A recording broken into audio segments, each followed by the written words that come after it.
Okay. Should I continue? Yes, please. Yeah. Okay. Thank you. Sorry about that. All right. Come on. There we go. All right. So what do we do? As I said, lots of hardware design. Where I think kind of our uniqueness is that we very much focus on the system. So if you go to a usual hardware chair, it's basically one PhD does one chip. That's his PhD thesis, period. Usual teams at my chair are 10 persons upwards. And for Spinnaker 2, actually, we coordinate 100 people. So that's basically just about everybody at the chair plus various external subcontractors. So we do this very much kind of industry style. So we do all these kind of individual things that other chairs do, like sensor interfaces, communication, multiprocessor system design, very advanced, actually, transistor level design to really get at the edge of energy efficiency of those things. We do, of course, neuromorphic circuits, neural interfaces, and AI accelerators, but it all gets subsumed. So we're really talking about very mature systems on chip that even before Spinnaker were used by external groups. So you basically don't need one of my PhDs to fine-tune the circuit or whatever. You just get the setup and it works. We do this very often. So about 3 to 5 of these very complex systems on chip tape-outs per year. And yes, we do this across many orders of magnitude. So again, for Spinnaker 2, there is individual transistors, which we have handcrafted on that system. The entire chip has 1.5 billion transistors. And of course, the 70,000 chip system has 10 to the 14 transistors. So that's a 1 with 14 zeros behind it. That's the kind of system design we do. Okay, so let me talk to you a little bit about Spinnaker 2. Then we go for bi-inspired AI. Then for our edge chips, of which the neural implants are one.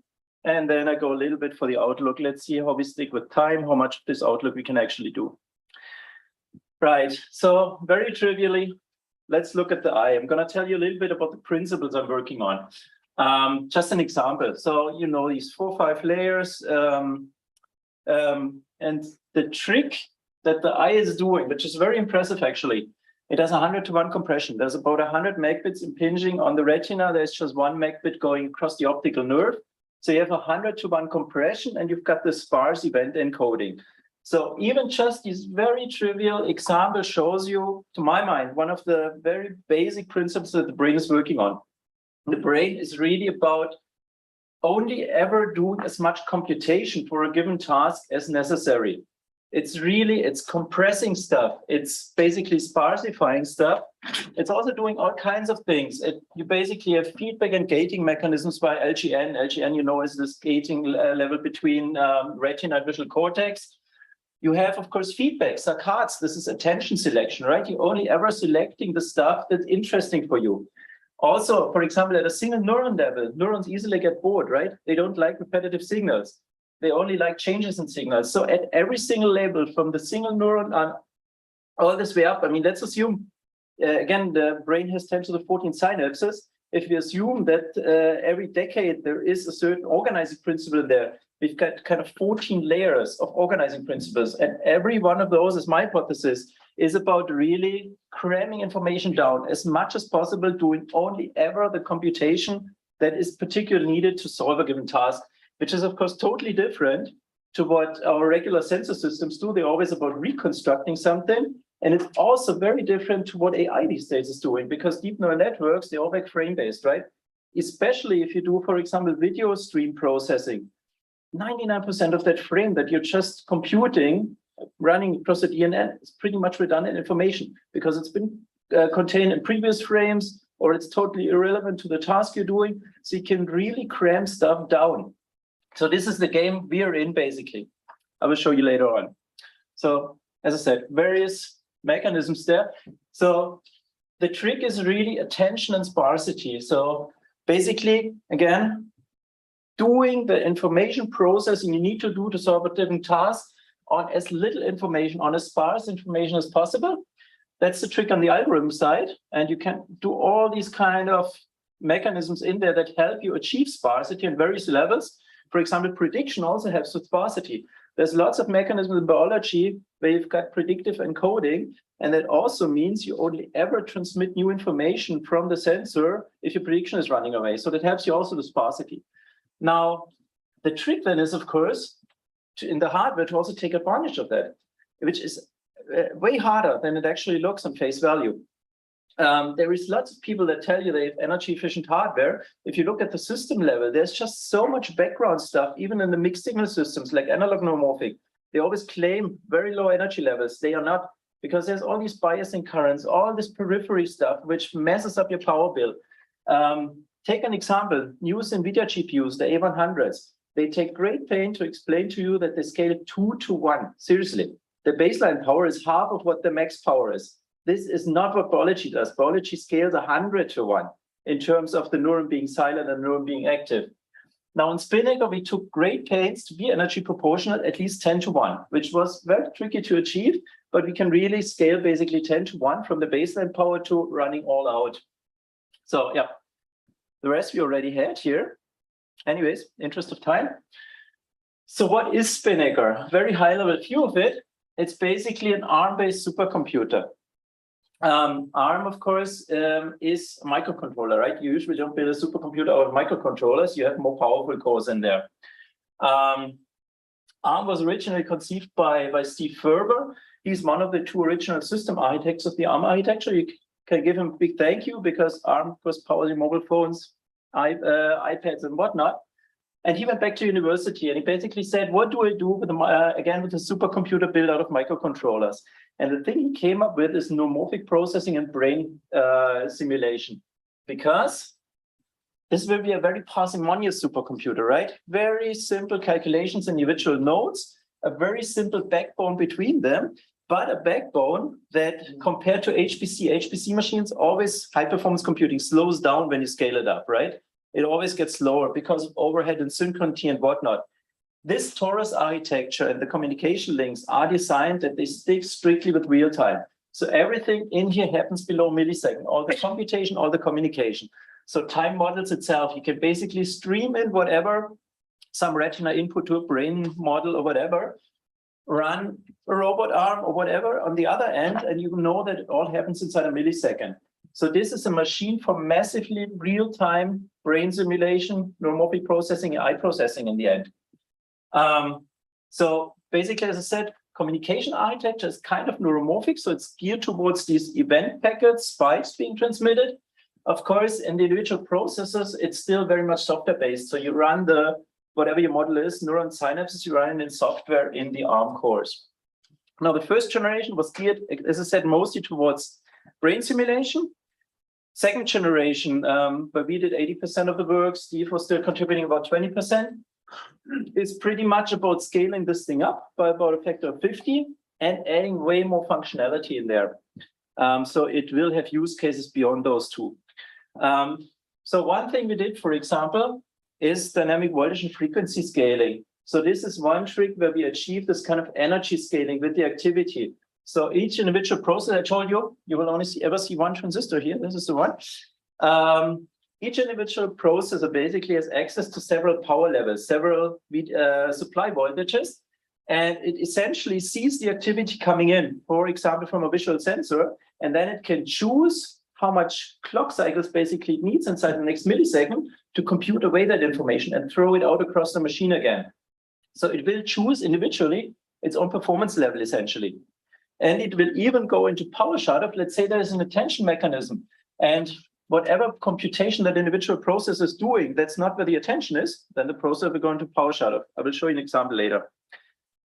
That's one thing. Yeah, lots of memory sharing. This is like AI machines. You need lots of local, cheap memory, basically.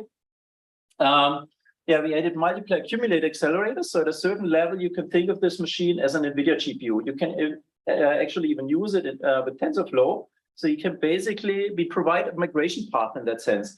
You can go with your regular TensorFlow model, run it like a GPU, and then add all these refinements, and basically make it more kind of event-based instead of frame-based. So there's a migration path here from ordinary GPU-based AI to kind of neuromorphic AI. Yeah, we also have all kinds of neuromorphic accelerators. So these numerical functions that happen in brain simulation or that happen in neuromorphic models like X, log, random generators. Yeah, network on chip, as I said, the communication backbone also is very tricky because about 80% of your power bill is really spent shuffling bits from A to B. So what we did here, we took, again, great effort in the entire communication network to also be scalable. You basically can transmit information very efficiently when you're transmitting information, and then the link goes into PowerShelf again immediately. So that's, again, very different to regular high-performance computing at that scale, because those links usually need to be on all the time to be efficient. So again, very many tricks at the circuit level to actually achieve this. And using adaptive body biasing, which is a way in that special technology. So it's 22 nanometer FDSOI, fully depleted silicon and insulator. You can actually run with this adaptive body biasing. I won't go into details, but you can go to a supply level of 0.4 volts, basically, which you cannot do in any FinFET technology, not even a 5 nanometer FinFET, the latest that the GPUs are based on. They still need about 0.6 volts and power scales with the square of the voltage. So we're actually getting more energy efficient than GPU systems. That's the beauty of it in this very special technology. So high-level view, Spinnaker 2, yeah, 150 ARM cores per chip. As I said, 100-person design team, 22 FTX, developed in the EU flagship Human Brain Project. Development cost greater than 20 million, deployment cost more than 10 million, having that machine in Dresden. Physical, it's 10 million processors, 70,000 chips, and as I said, 10 to the 14 transistors spread out across 16 server racks. So we're really talking about a machine that has as many transistors as the human brain has synapses, which also means, again, with the external DRAM, this is the first real-time AI platform that can support brain-size models. We can support models with 10 to the 14, 16-bit parameters in there. Now, AI has also been, the regular GPU AI stream has also been about scaling this stuff up. At the moment, the largest models are somewhere at 200 billion parameters, so 2 to the 11, basically. Now, yeah, we really have some space to scale, and we do it at real time. None of the others, no GPU-based system can do this massive AI in real time. So there's actually customers on the commercial side who want this machine to run a smart city, basically. So there's people who want to build something like Westworld, 100,000 robots running around in the city. And this is the only machine that has a decent chance of achieving this, actually. So they're very keen on it. Yeah, it's a hybrid design, as I said. So it can do event-based processing. It can do regular GPU-based processing, the deep neural networks. And in the course, you can actually do symbolic AI, right? You can easily program Python-based whatever layer of rules on top of that. So I'm very excited about exploring that kind of stuff. On real-time AI, it actually outperforms comparable Intel, NVIDIA, Google solutions, so TPU sticks. We clocked that. Yeah, and this is just two sampling stuff we're doing at the moment. So really massive real-time AI. And drug screening, for example, also seems to fit very well to the machine. Okay, so let me get on. Bio-inspired AI. This one is an example, very much toy example. This is an event-based sensor. So it only ever outputs events when you have a delta. It's one of those cameras from INI Zurich. And you will see in a second, there is a hand moving here. You see it? So it only ever signifies the hand when it's moving, right? This 128 by 128 pixels here is mapped to 4 cores here. And there is a very simple hand tracking running here. That's the red dot. So only where the hand tracking is the core actually activated. You can see it here. And it switches between those 3 power levels. So it actually saves about a factor 3-4 energy compared to a vanilla implementation by basically being adaptive to the incoming sensor information. And on a layer above that, this tracking here is something like an attention mechanism, right? Because you only ever need the core where the tracking dot is to be active. The other ones can completely go into shut-off.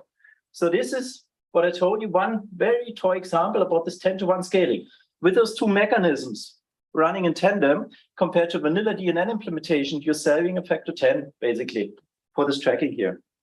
So again, toy example, but it gives you the general principle that we're working on. Now, on a higher level, this has just been published at ICLR this year, or actually will be, I think the conference next week. This is with ex-Graz people, so from Wolfgang Maaß's group, event-based gated recurrent units.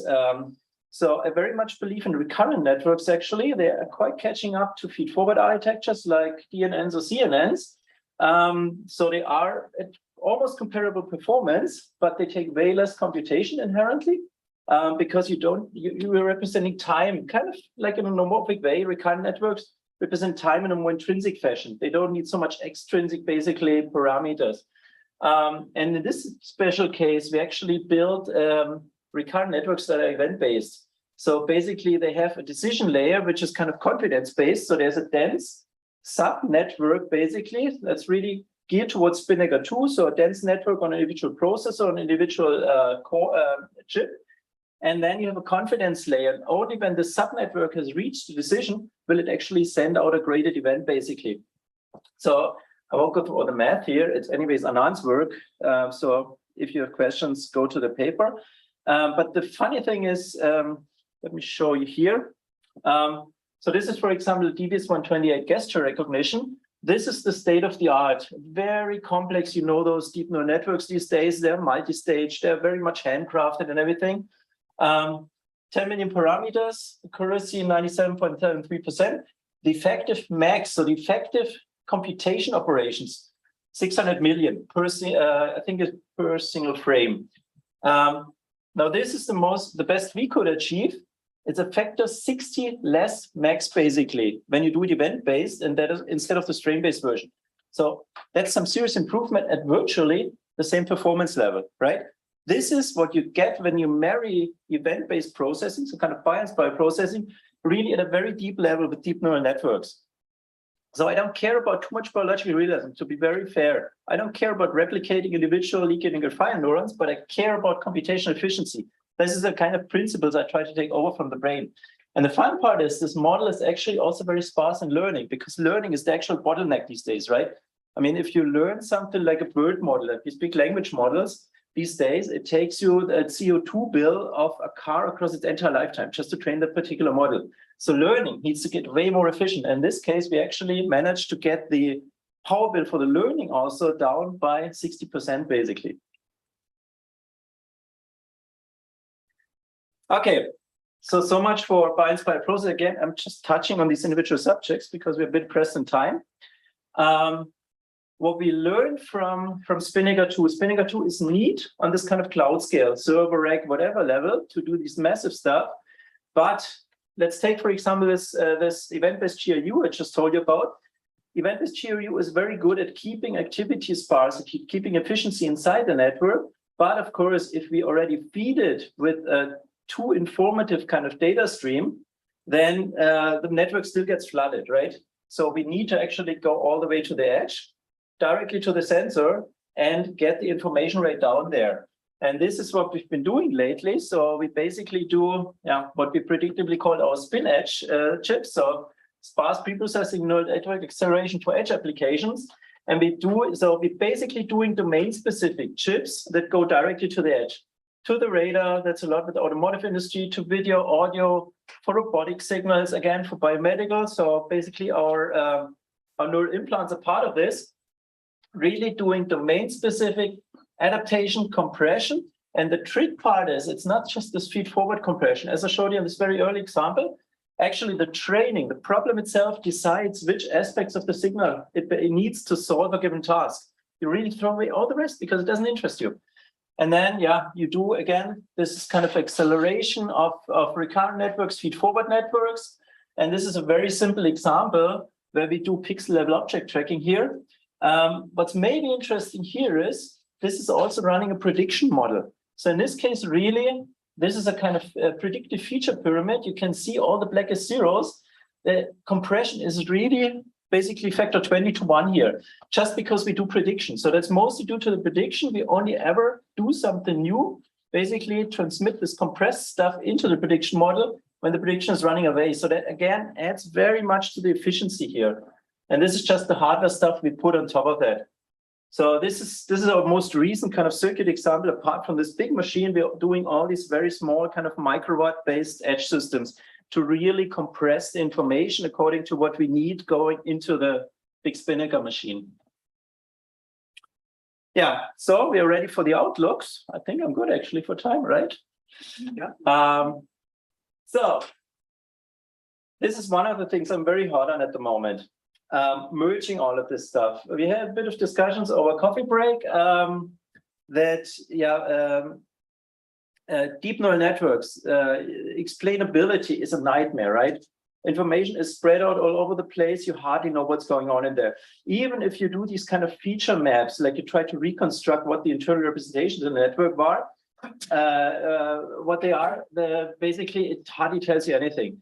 So again, I've already tried to explain to you the merger between two things. I'm trying to merge DNN and SNN, spiking networks and deep neural networks, just to get way more efficient, right? Take the DNNs because they perform well, and add this kind of bio-inspired coding or whatever you want to call it, attention level on top to really make it more efficient.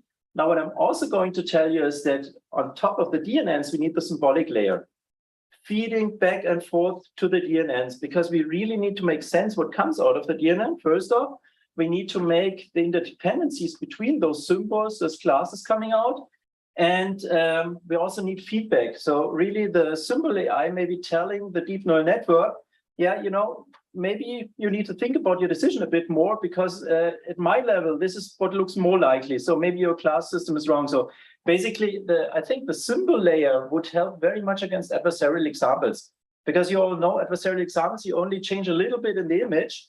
To us, to our eye, it still looks very much like the original stop sign. And to the eye, it all of a sudden looks like a deer or something, right? So this is the kind of stuff that a symbolic AI, to my mind, can really take care of. So again, let's take this humanoid robot case, because that's what we're actually working on also on the commercial side. You need DNN, RNN for handling this real-world noisy data. I'm very much actually a believer in the statistical AI, but only for the lower layers, kind of. You need this bio-inspired coding for transmission and computation efficiency. So that's that kind of merger. Again, prediction and distributed decisions for low latency. So again, when we take a humanoid robot case, we want basically chips in the joints. In a single joint, there's already 40, 50 sensors in today's humanoid robots. You really need to do decisions or compression at least already here. Maybe even some kind, or let's say inverse kinematics running in those joints here, because you already need to do local path planning, for example. So you really need distributed intelligence here as well. Yeah. Make representation sparse, closing the gap again to the symbolic AI layer. So I had this discussion actually last week at the Telluride workshop. If we need something, let's say, more complex as representation here, I still think at this level, even at the symbolic AI level, it could all be events. It's just that what the events code for is completely different, right? I mean, again, take this example in biology. We have those Skywalker neurons in our brain, right? They only ever react when you see Luke Skywalker on the screen. So that's a very high-level representation, right? It's still an event. The neuron signals, I mean, at the lowest level in the visual cortex, the neuron signals edges, right?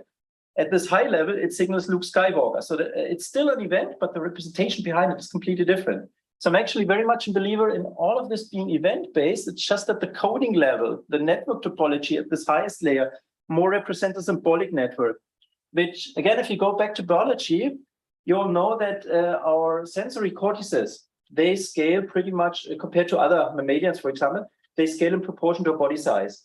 But what really is big about our brain compared to other mammalians proportionally is associative cortex, right? We can do all those associations, higher level ones between different sensor domains. So again, this is where I see a symbolic AI layer to basically replicate associative cortex. So again, this is our aim. It's not just our aim. DARPA actually calls this the third wave of AI. So merging symbolic AI, efficient representations, and DNN again. So that's kind of the game we're in. And again, this is not just talking. This is a workshop we had at Wolfgangsee, Austria 2 weeks ago. And that was some very good. So that's Pi1, Temple University. He's got this NAR system. That's Tianzi Dong from Bonn. So that's a lot of symbolic AI people. And there was Priya there, who's doing very cool stuff with SNNs. She's proving that SNNs actually have more robust internal representation, so they're not as easily fooled by adversarial examples than DNNs are. So very cool people. And we really took an effort to talk about all of that, to find the cross connections between those different streams of AI.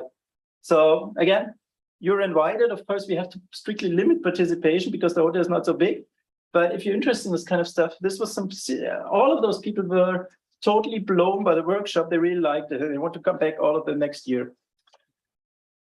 Okay, very short outlook, because this is also a topic I'm very hot on at the moment, but I won't go into detail because you're not physicists. I'm actually not a physicist myself.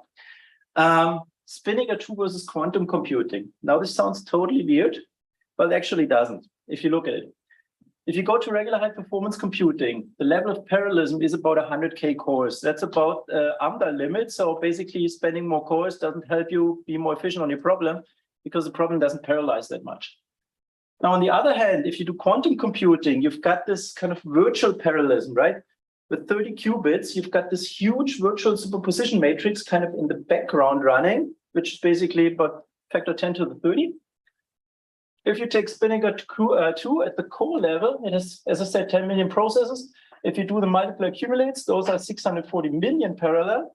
And if you spread this out across time, I told you it's a real-time machine. So we can actually, we have 10 to the 14 parameters. We can actually, inside a millisecond, iterate across all those 10 to the 14 parameters. So inside a millisecond, we can basically do 10 to the 14 virtually parallel computations. So we're somewhere in the middle here, right? Just on this very high level hand wavy kind of thing. Further Spinnaker 2 features, we have very flexible random generators. I mean, basically, a quantum computer is very much about probabilities, right? You've got these qubits, you put them in Q gates, and you're basically changing the transition probabilities of the qubits. So you actually need a lot of randomness in the system. We've also got this huge memory space. We do have those small packets when you want to kind of interact from qubit to qubit. Now, let's get more concrete.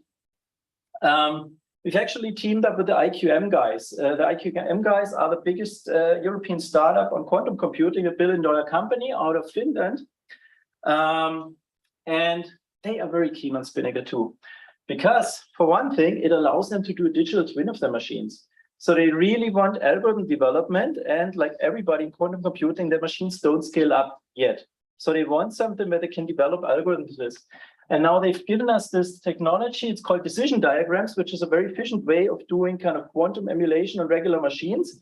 And it's basically transversing a graph in a Monte Carlo way. So you basically have the qubits, you've got the Q gates, and you are, when you take a sample, I mean, a quantum computer always kind of collapses the decision in the end. It takes a sample out of this whole algorithm, and the qubits basically, the Q gates, they kind of slant the probability of success. So the Q gates are actually a way for the sampling to be very efficient and in the end arrive at whatever you're trying to solve with the quantum computer, path planning, whatever, or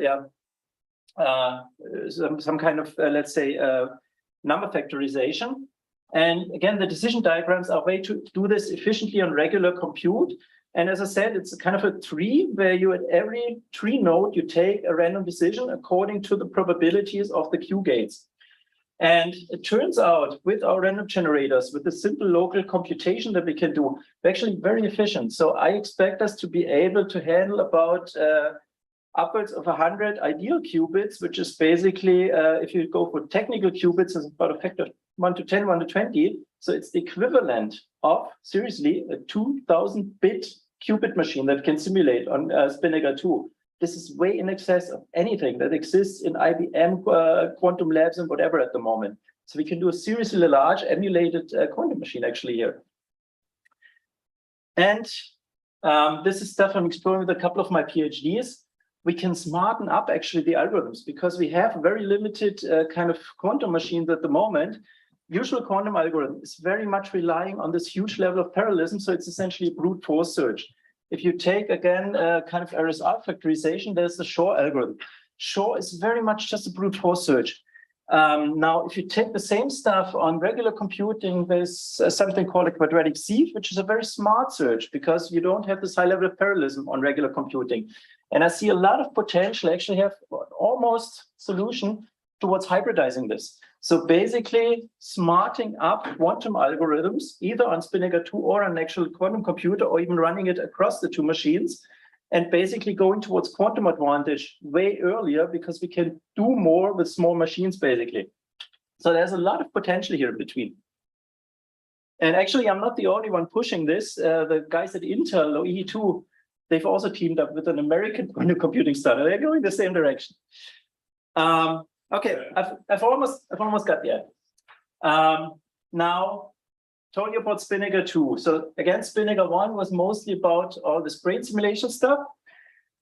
Spinnaker 2 is the scaling and make it way more usable by all these different accelerators. I told you, even up to quantum computing, which surprised me, but we didn't have that in mind. And now we're also already planning for Spinnaker 3. I totally admit I don't have the funding secured yet, but they will come. I'm in talks with the local ministries, Science Ministry, Economics Ministry. So basically, Spinnaker 3 will happen inside the next 6 years. So 28, we deploy Spinnaker 3. In parallel, of course, to using Spinnaker 2 and getting all of that we get from the use cases across into the Spinnaker 3 machine.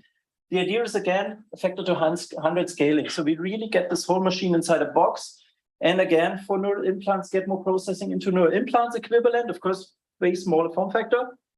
Or, again, brain in a box, getting this whole machine inside a robot, mobile, embedded, right?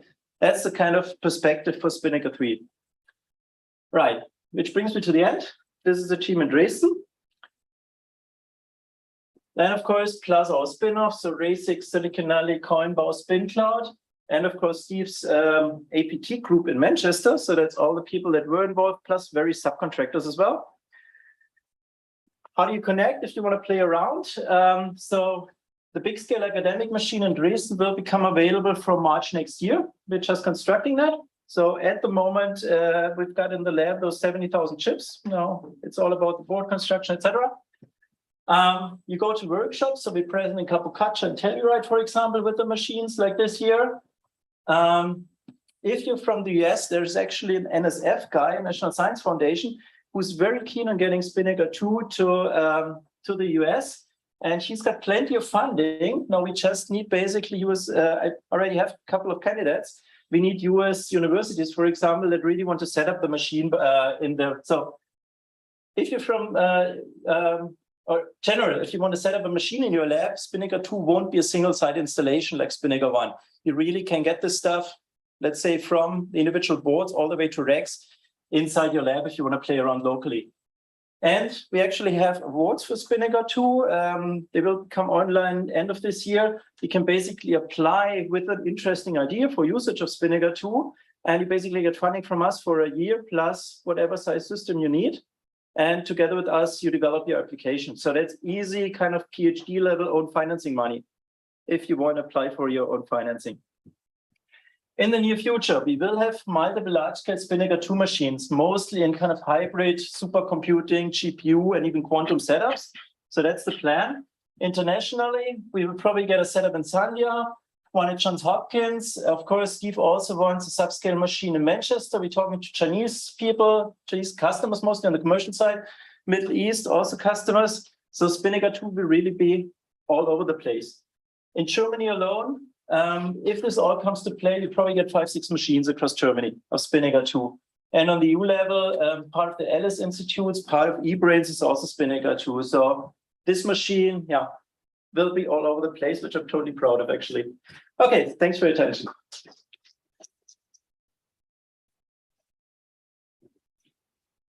So thank you for very interesting. 5 minutes. We can have 5 minutes. Can I have 5 minutes? 5 minutes. Yeah, 5 minutes discussion with questions. So can I start with a quick question? Sure. So you talked about how Spinnaker 2 is competitive with respect to the more classic GPUs and so on. And you talked a lot about vision and video processing, for example, but I was wondering about the large-scale language models, which we know it's one of the real killer in terms of the energy consumption and the time it also takes to train these many billion parameters models. Say something like GPT-3 or that sort of scale. Okay. I mean, so how do you see that fits into this? Let's say, I mean, it's Spinnaker 2 if you use it as a GPU. it's about comparable. So same efficiency, also the same efficiency in learning, definitely, and same performance level. The language models are something that actually should fit very well on the machine because they essentially subdivide into, I mean, if you take a transformers model or something, you really have this tension and make modules in there. And that's the main difference we actually have on this level to a GPU-based system. GPU always wants to do the same in every individual subprocessor. Here you can be way more heterogeneous with your computation, which should fit actually very well with the machine, basically. So something like the language models. Of course, they are not totally optimized. And again, the big machine will become online for us to try things out end of this year. So I can't give you any hard numbers on that. But it should definitely be about comparable. Once we start optimizing it, especially learning, we're probably getting a lot better. Because also there's I've seen a paper recently on kind of sparse training of especially language models. And they actually showed that their models, so they were all pretty big models, they actually run better on CPUs than GPUs, more energy efficient, because they were doing sparse but very complex learning, basically, not this kind of spreading out overall gradient learning. And what we have here is 10 million CPUs. So it should, this model, for example, should work even better than, on the Spinnaker 2 than on the big kind of desktop CPUs. So I expect if we change the learning, for example, to models like that are more sparse, but kind of more complex in the sparsity, then Spinnaker 2 will be a very good fit to that. But again, I can't yet give you hard numbers on that. Yeah. Are there libraries like TensorFlow or Python already implemented for this kind of machine? So in order to have a really fast deployment of... Yeah. Okay. Software stack is certainly a question. The trouble is we are, of course, porting the Spinnaker 1 software stack, but that is very much geared towards spiking models and brain science models. So we're porting all those layers, we're adapting them to Spinnaker 2 as we speak. And then we basically, for anything like TVM, for example, TVM interface, which is a popular machine learning kind of middle level where you can plug in Caffe, Onyx, TensorFlow, whatever. We already have that working on single chip basis. And then we need the middle layer, this distribution layer across the machines from the original Spinnaker stack to basically scale this up to the multi-scale, to the multi-core machine. So we do have PyTorch, TVM, TensorFlow interfaces for individual chips at the moment, so scaling up to 150 cores. And the process in the moment is really scaling this up. But again, software stack at the moment is very bare bones. If you want to do something fairly advanced with the machine, it's actually C-level. So if you really want to optimize machine learning models, for example, you don't actually use the TensorFlow interface at the moment because it doesn't optimize. What you do is you can actually stream C code out of TensorFlow, probably know that.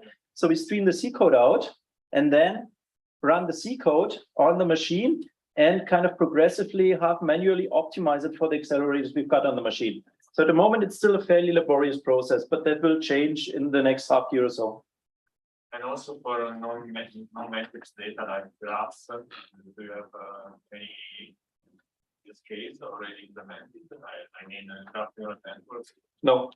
I mean, that's again to do with limited manpower. I actually told Stefano that across the last 3 years, a lot of people from my lab postponed their PhD thesis because it was just so much engineering work getting all that done. So it was all on the circuit side and bare bones software. You wouldn't believe how much effort is put into this machine. Even going as far as constructing a special room at TU Dresden to house the machine. So we haven't had much time to spend on all of that. So we do have some initial examples, which again point in very promising directions.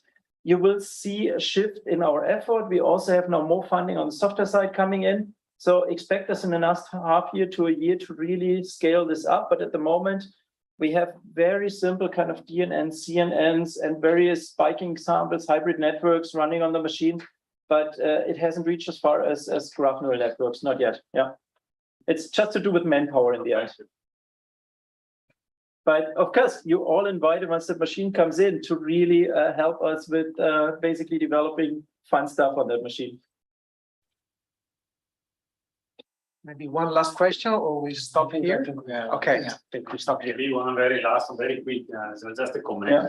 you said that in the robotic application that every zone will have a chip and a local processing. Yeah. That to be the devil advocates, I would say that the brain, the human nervous system doesn't work like that. I mean, you have a central processing machine, and that's it basically.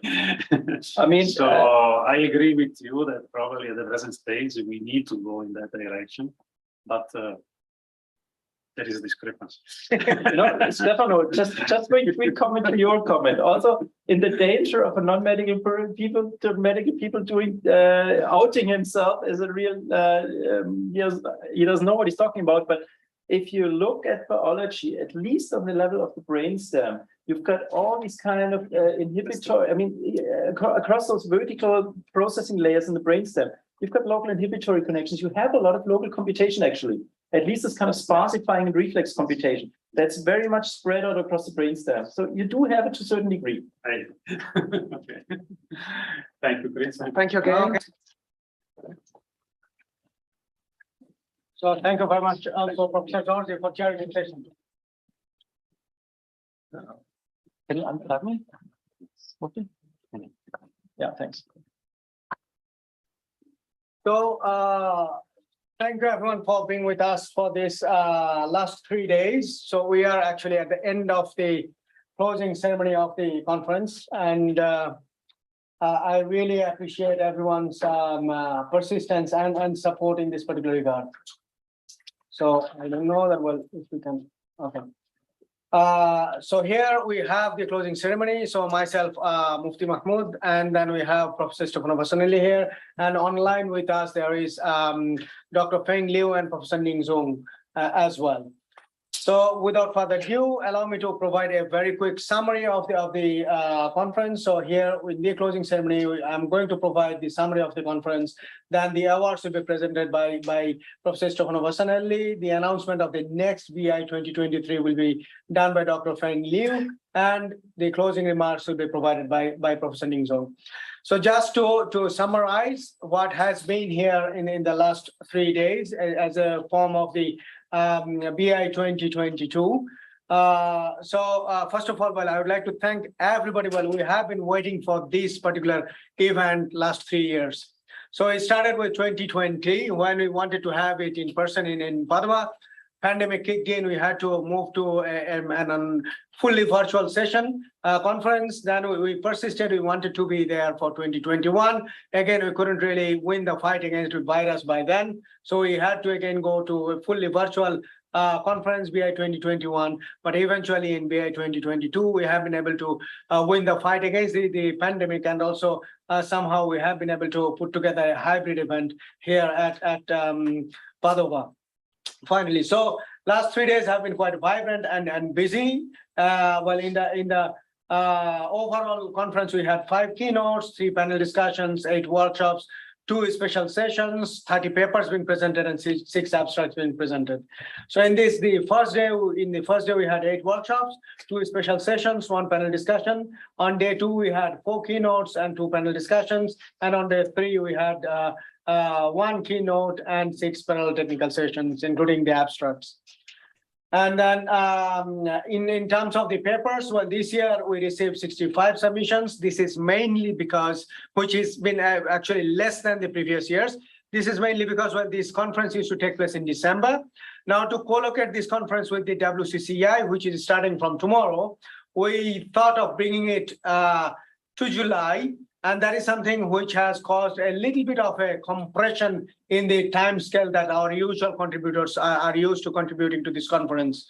So, well, hopefully, next year we'll do better, and there'll be more papers being presented. So each of those 65 submissions were reviewed by at least 2 independent reviewers and 1 program chair. And eventually we accepted 30 papers, and all of these papers are full papers, which means that more than 10 pages.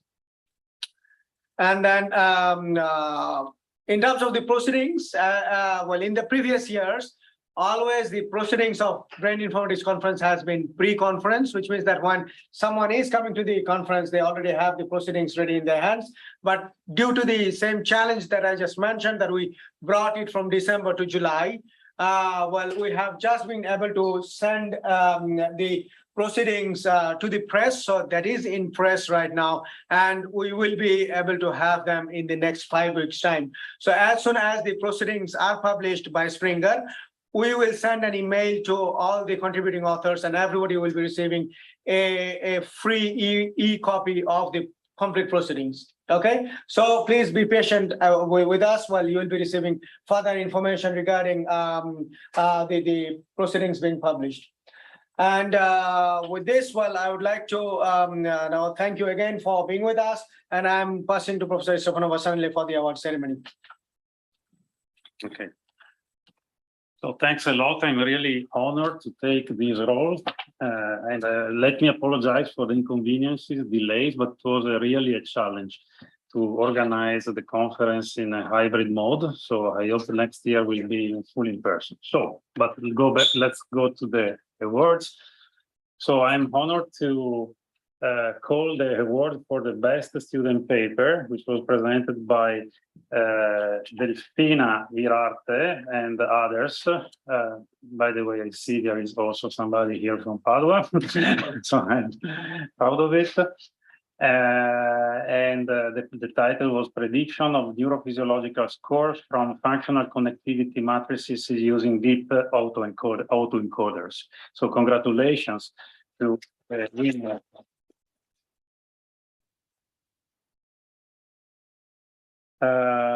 Then we have the award for the best application paper. So the winner is the paper presented by Mohamed Arifur Rahman et al. The title is Towards Machine Learning Driven Self-Guided Virtual Reality Exposure Therapy Based on Arousal State Detection from Multimodal Data. So congratulations to the winners. Yeah.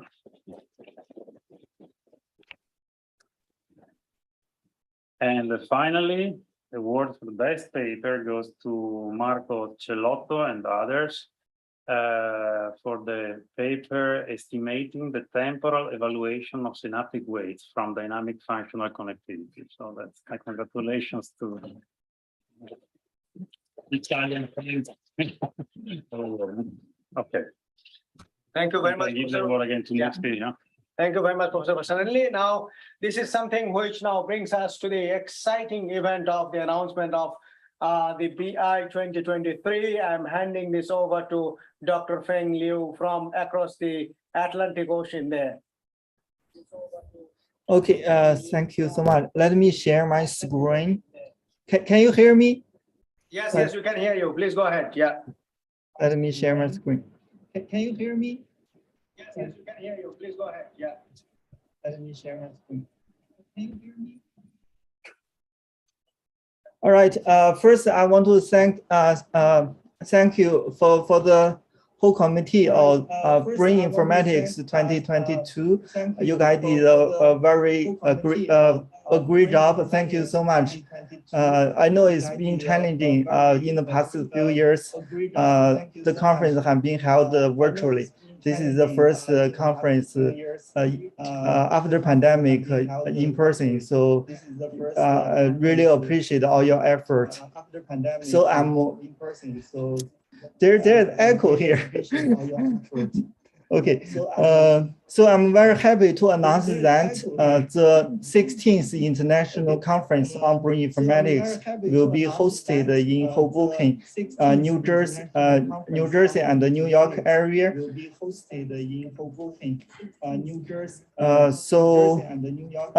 Stevens Institute of Technology is the main host institution, co-hosted by University Lehigh. There will be a lot of participation from Harvard University and Carnegie Mellon University. First, let's watch a video.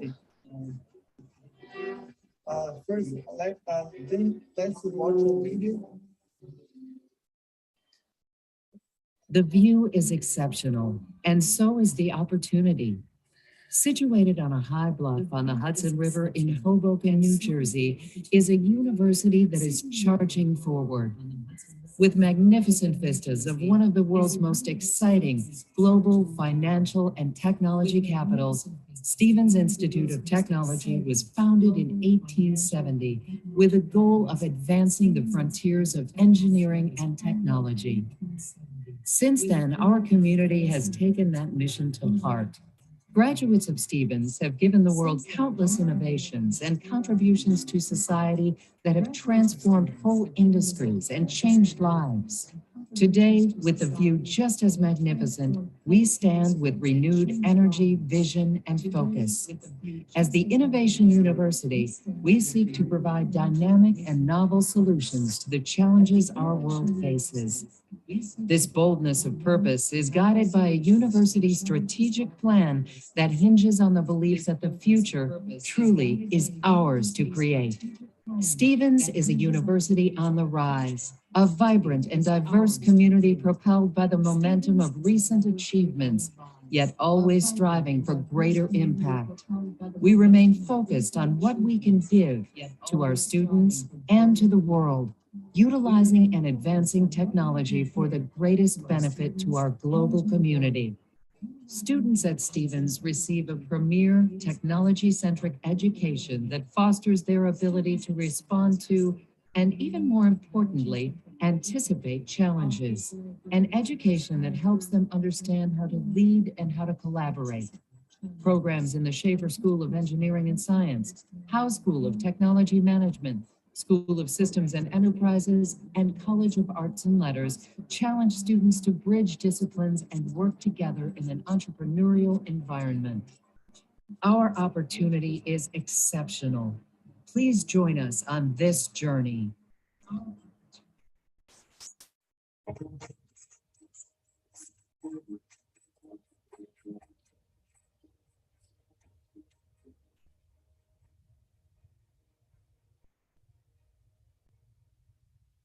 I am absolutely delighted to have the opportunity to welcome you to this momentous event. This project is called the University Center Complex, and the combination of a state-of-the-art, beautiful building with this magnificent view of the skyline make this probably the most desirable university center anywhere on the face of this planet. Let me take this opportunity now to invite Mayor Bala to please come up and say a few words. Good evening. Stevens Institute of Technology makes Hoboken a much better place to be. This iconic structure behind me is going to put Hoboken on the map for centuries to come. 5, 4, 3, 2, 1. Stevens!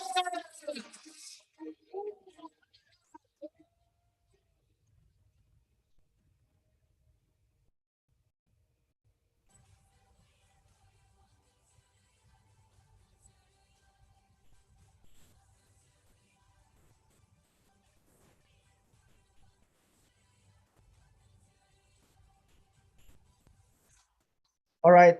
So with that, I'm very glad to introduce the committee of BI 2023. We confirmed a very influential researchers in the field. Including Dr. Stefano from Germany, Dr. Binhi from CMU, and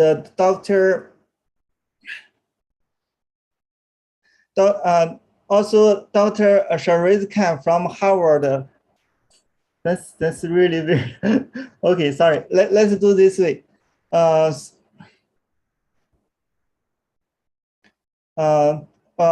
Also, my colleague, Professor Hongjun Wang from Stevens Institute of Technology will also co-host it with me. And we are the local organizing chairs. Our duty is to serve everyone and make sure everyone have an enjoyable time at Stevens next year. We also have Dr. Gui Hongwan from Harvard, Xiang Li from Harvard, Professor Ning Zhong is the founding chair. Yu Zhang is from Lehigh University, current assistant professor, and Dr. April Lavin from Harvard. Also, in the past few years, Dr. Mufti Mohammed did an excellent job, and he is continue organizing BI 2023, and Dr. Gopi from Urban University, Vicky from USC, and my previous colleague, Emily Steven from Boston, also my colleague, Carol Wilkinson from Harvard, Jordi from University of Vic, Spain, and University Cambridge, Islam Rakik from Istanbul Technology University, and myself, a current assistant professor, and Stevens, and Shu Yiwang from University of Texas, Arlington, and Zhe Chen from New York University. So we cordially invite you to bring Informatics 2023 and Stevens Institute of Technology. As you saw the video, we just finished the 200 million project.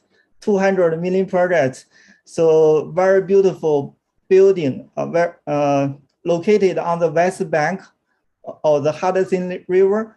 It only takes 15 minutes by bus from our campus to the Times Square in Manhattan. So we make it available during the conference, so you can stay in this beautiful, magnificent building and overwatching the very beautiful skyline of New York. So our university has a great legacy of innovation. So it's founded by the Stevens family, the first family of American inventors. Our university introduced the first mechanical engineering degree in the United States. Also, our university designed the steam ferry, the T-rail, and the first American-built steam locomotive, and also built and operated the first U.S. commercial railroad, and also it played an instrumental role in developing U.S. patent law, created American Cup racing series, and designed and sailed the Yacht America, and first winner of the Cup. We do have two Nobel Prize winners in history, and we also invented the bubble wrap. I'm sure everyone use it. And we also Henry Gantt invented the scientific management tool called Gantt chart. So if you work on project management, I'm sure you use Gantt chart. Okay, our university is tackling the most challenging and urgent problems in the real world, including resilience engineering, energy innovation, healthcare delivery, cybersecurity, etc. Okay, next I want to say why you should attend the Brain Informatics 2023. So as a local organization chair, our job is just to bring the best experience to you. And we try to invite the most influential researchers in the world. Me and the organizing committee have a really strong connections with Harvard Medical School and also MIT, and Dr. Bin He will also invite many influential researchers in the world. So we plan to invite Dr. Emerald Brown. Bin He is a confirmed keynote speaker. And we also try to invite Edward Chang from UCSF. I'm sure many of you saw his Nature paper, Decoding Human Speech. And also then Dr. Daniel Pine from NIH. So we all, not only invite researchers from university, but also program chairs from NIH. So you will hear about the funding opportunities from NIH. So the second reason why you should attend the BI 2023 is our campus, as you see, is located on the west bank of the Hudson River. So it's located in the hub of the finest university in the world. We have it takes one hour and 30 minutes drive to Princeton, 20 minutes to Columbia University, and 1 hour 40 minutes to Yale University, 2 hours to University of Pennsylvania, 4 hours to MIT and Harvard, Boston University, etc. So basically, I'm pretty sure that if you visit Earth, you may there's a very larger probability that you have friends, relatives attending those universities, either work or as students. Okay. The third reason why you should attend the Bring Informatics 2023 and Stevens is we have very convenient transportation. There's only a few cities in the world that could see this. So we have the direct flights to all major cities in the world. So we have 3 major airports, Newark Airport, JFK Airport, and LaGuardia Airport. And as I mentioned, 15 minutes travel to the Times Squares. And more importantly, as you saw, the beautiful building launched this year. Actually, we are welcoming the first resident this fall semester. So you guys, if you attend the BI 2023, you will be the first residents for the summer. So instead of spending $300 for the hotel fee in a small room, we offer $100 dorm room with our new student dorm building with the best view of Manhattan. We have very beautiful campus. So that's all. I cordially, on behalf of all the organization committee, I cordially invite you to visit the Greater New York area, visit Stevens. See you in 2023. See you next year. I wish everyone stay well, stay healthy. Okay. Thank you. Okay. Please just deliver your closing ceremony. How many minutes we have? Yeah, already close. Yeah, because we need to unfortunately leave this building right now because of the security reasons. Yeah, see you. I just see you next year. Okay. Okay, thank you very much, everybody. Thank you very much. We'll see next year in Hoboken. Thank you. Thank you. Thank you. Thank you. Bye-bye. Yeah. Because this building should be closed. A little delay. Yeah, okay. Thank you very much. See you next year. See you next year. Bye-bye.